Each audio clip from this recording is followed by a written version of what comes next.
वहाँ दिन में एक नरम दिल और अच्छी पड़ोस की लड़की थी, लेकिन रात में एक खतरनाक राक्षस जैसी बन जाती थी और अपने हाथ फैलाकर चांद की शक्ति को सोखती थी। उसके इस बिल्कुल अलग स्वभाव के दोनों रूप इस लड़के ने देख लिए, जिससे लड़की काफी डर गई। लड़के ने पहली बार उस लड़की को अपने घर के नीचे बेंच पर देखा। उसे ऐसा लगा जैसे उसने कोई परी देख ली हो। उसी पल उसे लगा कि उसे पहली नजर में प्यार हो गया है। अगली रात देर से वहाँ लड़का लिफ्ट में फिर उसी लड़की से मिला। लड़की जैसे पागलों की तरह अंदर घुसी। उसका व्यवहार बहुत रूखा और गुस्सैल था, जो पिछली रात दिखी उस परी जैसी लड़की से बिल्कुल अलग था। अगली सुबह जिग्यू अपनी सुरक्षा के लिए एक डंडा लेकर नीचे नई खुली बेकरी देखने गया। तब उसे पता चला कि नई मालिक उसके घर के नीचे रहने वाली नई पड़ोसी है। लड़की ने उत्साह से अपनी बहन को बुलाया ताकि नए पड़ोसी से मिलवा सके।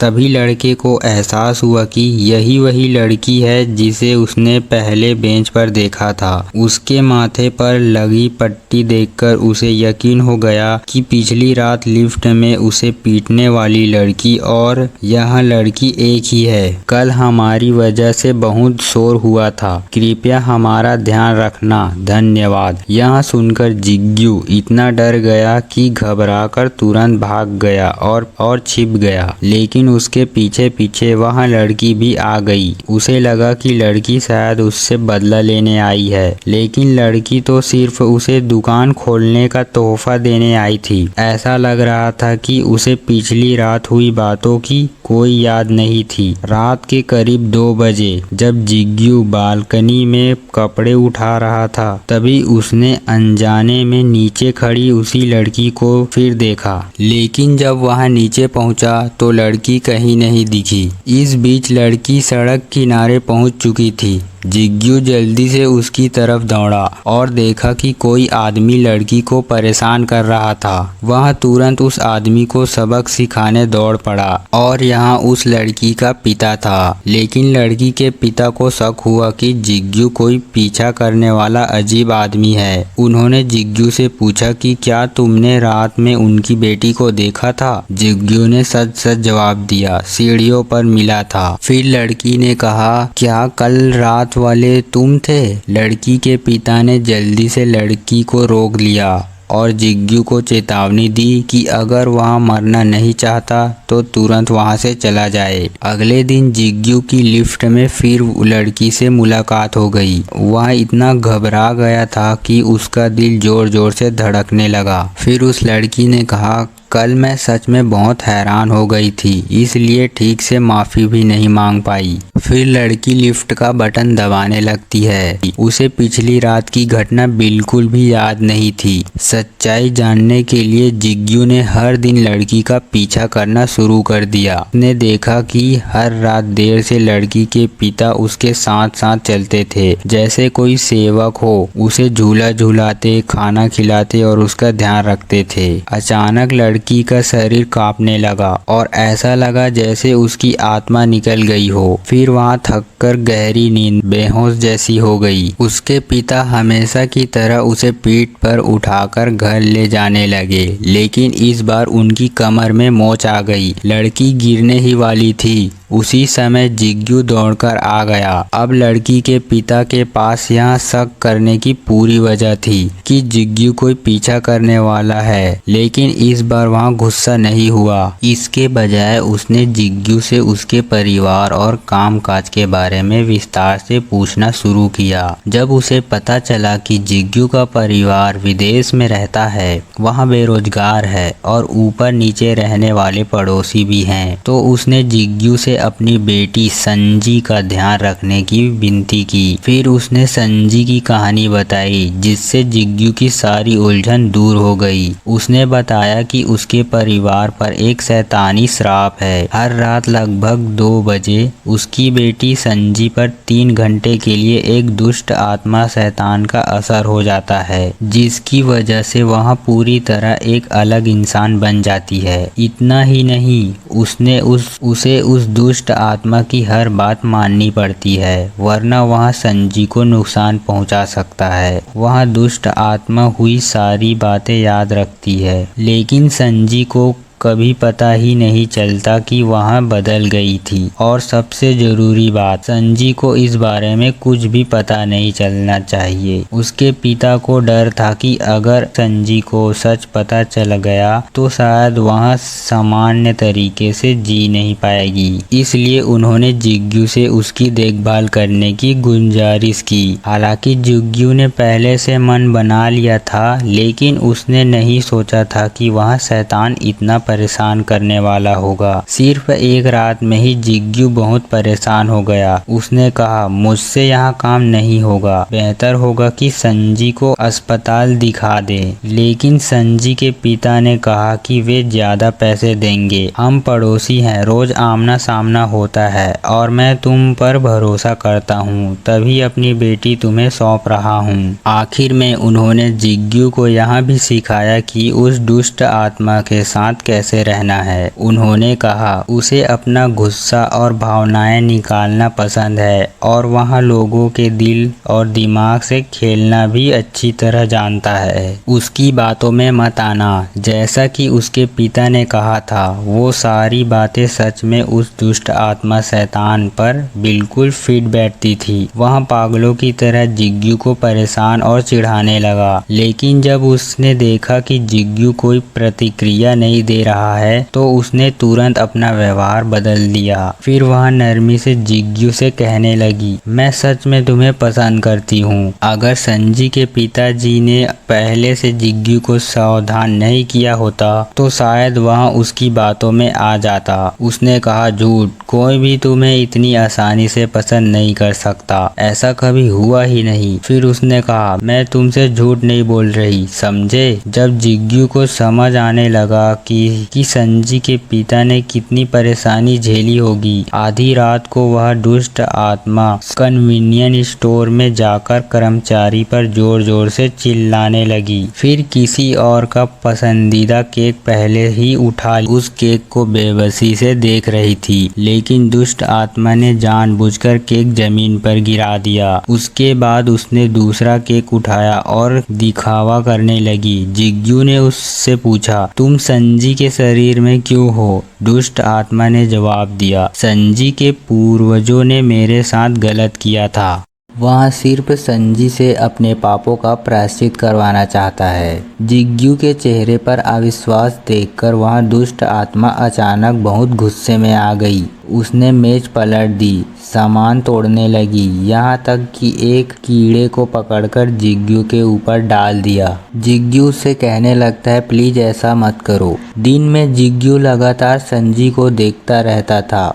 उसे यकीन ही नहीं हो रहा था कि सामने धूप जैसी प्यारी और खुशमिजाज लड़की और पिछली रात वाला डरावना रूप दोनों एक ही इंसान है। संजी को ब्रेड और बेकिंग बहुत पसंद थी। उसका सपना था कि वह फ्रांस जाकर आगे की पढ़ाई करे। इसके लिए वह कई सालों से तैयारी कर रही थी और हाल ही में उसने फ्रेंच भाषा की क्लास भी ज्वाइन की थी। उसके पिता और चचेरी बहन ऊपर से उसका पूरा साथ देते थे, लेकिन अंदर ही अंदर वे बहुत चिंतित थे। उन्हें डर था कि अगर वे उसके साथ नहीं रहे तो वह दुष्ट आत्मा संजी को नुकसान पहुंचा सकती है। अब संजी की देखभाल की जिम्मेदारी जिग्यू के ऊपर आ गई थी। वह हर रात 2 बजे समय पर बाहर निकलता, उस दुष्ट आत्मा से मिलने और आधी रात तक उसकी हरकतों को झेलता, उसके साथ पागलपन सहता और हंगामा संभालता। जिग्यू ने यह भी देखा कि उस दुष्ट आत्मा को एक अजीब शौक था। उसे तरह तरह के फूलों के गमले चुनना पसंद था, लेकिन कोई भी गमला उसे पूरी तरह पसंद नहीं आता था। आखिर में जब सुबह 5 बजे उस दुष्ट आत्मा की ताकत खत्म हो जाती तो जिग्यू बेहोश सी सोई हुई संजी को अपनी पीठ पर उठाकर घर छोड़ आता। हर दिन यही सिलसिला चल रहा था। बाद में जब उसकी संजी की चचेरी बहन से अच्छी दोस्ती हो गई तो उसने उसे दुष्ट आत्मा के बारे में और बातें बताई। असल में उन्होंने पहले भी कई तरीके अपनाए थे ताकि उस दुष्ट आत्मा को शरीर छोड़ने पर मजबूर किया जा सके, लेकिन इस सब का कोई फायदा नहीं हुआ। आखिरकार उन्हें इस सच्चाई को स्वीकार करना पड़ा। चचेरी बहन ने जिग्गू से कहा, हालांकि वह दुष्ट आत्मा बहुत जिद्दी और बदतमीज है, लेकिन उसकी एक खास बात है, वह शर्त हारने पर हार मान लेता है और कभी धोखा नहीं देता। उस रात जिग्गू ने दुष्ट आत्मा से एक शर्त लगाई, अगर वह 3 कोशिशों के अंदर दुष्ट आत्मा द्वारा बताए गए खिलौने को पकड़ लेता है तो दुष्ट आत्मा को हमेशा के लिए संजी के शरीर से निकलना होगा। शर्त के मुताबिक अगर जिग्गू खिलौना पकड़ने में नाकाम रहता तो दुष्ट आत्मा के बाहर रहने का समय 2 गुना हो जाता, लेकिन खिलौना पकड़ने में माहिर जैसा उम्मीद थी, तीसरी कोशिश में खिलौना पकड़ लिया और दुष्ट आत्मा ने अपनी हार मान ली। उसने जिग्गू से कहा, बस मेरा नाम 3 बार पुकारना और मुझसे कहना कि इस शरीर से बाहर निकल जाओ, मैं तुरंत चला जाऊंगा। लेकिन अब सवाल था, उस दुष्ट आत्मा का नाम क्या है? उस रात जब वे नदी किनारे टहल रहे थे, उन्होंने एक पुलिस की मोटर बोट को तेजी से जाते देखा। पता चला कि कोई व्यक्ति नदी में कूदकर जान देने वाला था। दुष्ट आत्मा दूर से ही भागते हुए आया, हाथ हिलाते हुए जोर जोर से चिल्लाने लगा। वह आदमी काफी भावुक हो गया, उसे लगा कि कोई अजनबी उसकी इतनी चिंता कर रहा है, लेकिन दुष्ट आत्मा चिल्लाया, कुछ नहीं होगा, कूद जाओ। यहाँ कहते हुए दुष्ट आत्मा ने उस आदमी को कूद करके भी दिखाया कि नदी में कैसे कूदना है। उसके तुरंत बाद जिग्गू भी पानी में कूद गया। पुलिस ने उसे जल्दी ही बचा लिया, लेकिन संजी कहीं दिखाई नहीं दी। जिग्गू बहुत घबरा गया। तभी सबने देखा कि पानी में गिरी वह लड़की हैरान कर देने वाली रफ्तार से हान नदी पार कर रही थी। यह नजारा देखकर हर कोई दंग रह गया। पुल से कूदने वाला वह आदमी भी यह देखकर भावुक हो गया कि कोई उसे बचाने के लिए इतनी मेहनत कर रहा है, और उसने चुपचाप अपनी जान देने का इरादा छोड़ दिया। अगली सुबह यह घटना अखबारों में वायरल हो गई। जब संजी के पिता ने यह खबर देखी तो उन्होंने संजी का ठीक से ध्यान न रखने के लिए जिग्गू को खूब डांटा। उस रात जिग्गू ने संजी से पहले ही मुलाकात की। आखिरकार दोनों की एक सही मायने में डेट हुई। वे साथ में सिनेमा देखने गए। बड़ी स्क्रीन पर एक कपल को प्यार से गले लगते और किस करते देखकर जिग्गू के मन में भी हल्की हल्की भावनाएं जागने लगी। तभी संजी ने धीरे से अपना हाथ जिग्गू के हाथ पर रख दिया। जिग्गू का दिल तो जैसे जोर जोर से धड़कने लगा। उसने हिम्मत जुटाई और संजी का हाथ पकड़ने की कोशिश की। यह देखकर जिग्गू तो लगभग दिल का दौरा पड़ने जैसा डर गया, क्योंकि अब उस आत्मा के आने का समय हो चुका था। आधी रात को उस आत्मा ने कहा, मैं ट्रैम्पोलिन खेलना चाहता हूँ। उसने कहा, अगर मैं मजे से खेल पाया तो मैं हर रात बाहर रहने का समय कम कर दूंगा। क्या पता किसी दिन पूरी तरह गायब ही हो जाऊं। जिग्गू ने तुरंत मोबाइल निकालकर जगह ढूंढनी शुरू की, लेकिन देर रात होने की वजह से आसपास के सारे ट्रैम्पोलिन पार्क बंद थे। दीवार पर समुद्र के पोस्टर को देखकर आत्मा ने अपना मन बदल लिया और बोला, तो मुझे समुद्र किनारे जाना है, क्योंकि आत्मा को दिन और रात की सारी बातें याद रहती थी। इसीलिए जिग्गू अगले दिन संजी को समुद्र किनारे ले गया। खूबसूरत नज़ारा देखकर संजी इतनी भावुक हो गई कि उसकी आंखों में आंसू आ गए, लेकिन उसे कुछ समझ नहीं आया कि वह इतनी भावुक क्यों हो रही है। आखिर में संजी ने जिग्गू से एक सवाल पूछा जो वह काफी देर से अपने मन में दबाए हुई थी। क्या ऐसा हो सकता है कि हम पहले कभी साथ में फिल्म देखने गए हो? क्योंकि दिन में वे समुद्र किनारे गए थे, इसलिए रात में जिग्गू ने आत्मा से मोल भाव किया। क्या तुम अपनी बाहर रहने की अवधि 1-2 घंटे कम नहीं कर सकते? लेकिन आत्मा ने बहुत कंजूसी से सिर्फ 5 मिनट कम किए। आखिर उसने खुद अपनी आंखों से समुद्र देखा ही कहाँ था। और वैसे भी सबसे ज्यादा खुश तो शायद जिग्गू ही था, क्योंकि उसने अपनी पसंद की लड़की के साथ डेट जो कर ली थी। जिग्गू जिग्गू लगातार आत्मा से समय कम करने की विनती कर रहा था, लेकिन इससे आत्मा नाराज हो गया। वो कहने लगा, तुम लोग मेरा पीछा क्यों कर रहे हो? मैं तो बस चाहता था कि तुम लोग खुश रहो। मैंने कब कहा था कि मेरा पीछा करो? यह कहते हुए उसने सड़क किनारे की घास एक मुट्ठी पकड़ी और सीधे मुंह में ठूस ली। फिर उसने जिग्गू को धक्का दिया और गुस्से में भाग गया। जब जिग्गू उसके पीछे भागा तो वहां लगभग एक तेज आती कार से टकरा ही गया। जिग्गू के हटते ही कार में बैठे आदमी ने एक खतरनाक और ठंडी नजर दिखाई, जैसे यहाँ सब पहले से उसकी योजना का हिस्सा हो। उधर तेजी से भागता हुआ दुष्ट आत्मा अचानक एक गीले ताबीज बंधी रस्सी से रुक गया। वहाँ वहीं जड़ होकर खड़ा रह गया, हिल भी नहीं पा रहा था। जब तक जिग्गू वहाँ पहुँचा नहीं तब तक उसकी हालत ठीक नहीं हुई। आखिर में जिग्गू ने अपनी थोड़ी देर पहले की बातों और व्यवहार के लिए माफी मांगी और कहा, अगर तुम्हें भूख लगी है तो ऐसी हरकतें मत करो। इसके बाद जिग्गू और दुष्ट आत्मा ने उंगली मिलाकर वादा किया कि जिग्गू अपने सच्चे दिल से दुष्ट आत्मा को खुश करने की कोशिश करेगा। जिग्गू उसे एक ऐसे ट्रैम्पोलिन पार्क में ले गया जो रात में भी खुला रहता था। दुष्ट आत्मा वहां बहुत खुश होकर खेलने लगा, जैसे कोई छोटा बच्चा हो। खेलते खेलते उसे अपने बचपन की याद आ गई, जब वहां अपने परिवार के साथ ट्रैम्पोलिन पर खेल रहा था। क्योंकि जिग्गू जानता था कि दुष्ट आत्मा को फूल पसंद है, इसलिए वहां उसे एक ऐसे पार्क में ले गया जहां हर तरफ खूबसूरत फूल खिले थे।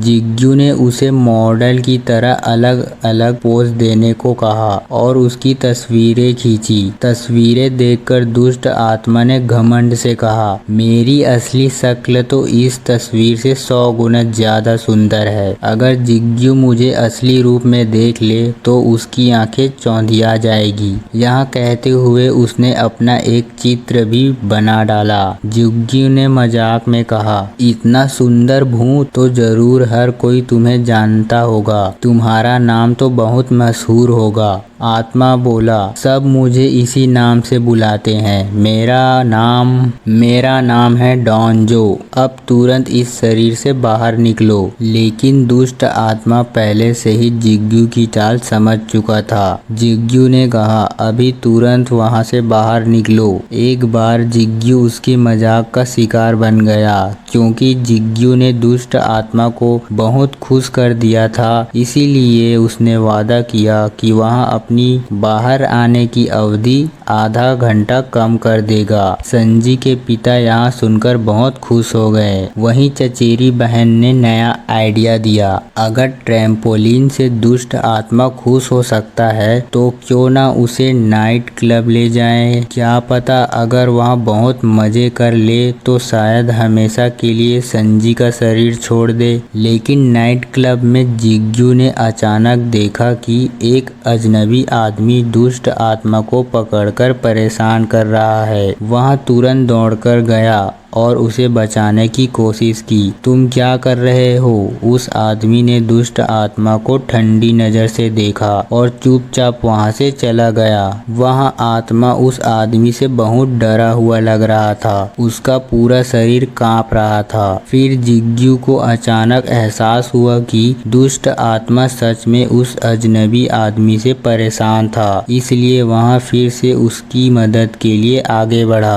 अगले दिन में जिग्गू ने बेकरी में फिर से उसी रहस्यमय आदमी को देखा। असल में यह पहली बार नहीं था जब उसने उसे देखा हो। पहले जब वहाँ संजी के साथ सामान डिलीवर करने गया था तब भी उसकी उस आदमी से मुलाकात हुई थी, लेकिन उस समय उससे ज्यादा ध्यान नहीं दिया। कुछ दिन पहले रात में जो आदमी लगभग कार से जिग्गू को टक्कर मारने वाला था वह भी यही व्यक्ति था। असल में वो एक जादूगर था जो आत्माओं को पकड़ता था। उसी की लगातार पीछा करने की वजह से दुष्ट आत्मा हमेशा संजी के पिता को घर बदलने की सलाह देता रहता था ताकि वे इस आदमी से दूर हो सके, लेकिन वह जादूगर जैसे पीछा ही नहीं छोड़ता था। उस रात जिस मंत्र लगी रस्सी ने दुष्ट आत्मा को रोक दिया था, वह भी इसी जादूगर का काम था। जादूगर ने जिग्यू से कहा, मेरे पास एक तरीका है जिससे मैं इस दुष्ट आत्मा को बाहर निकाल सकता हूँ। मैंने तुम्हें कॉफी शॉप में देखा था, कई दिनों से तुम्हारा पीछा कर रहा हूँ। मुझे यहाँ काम पूरा करना ही होगा।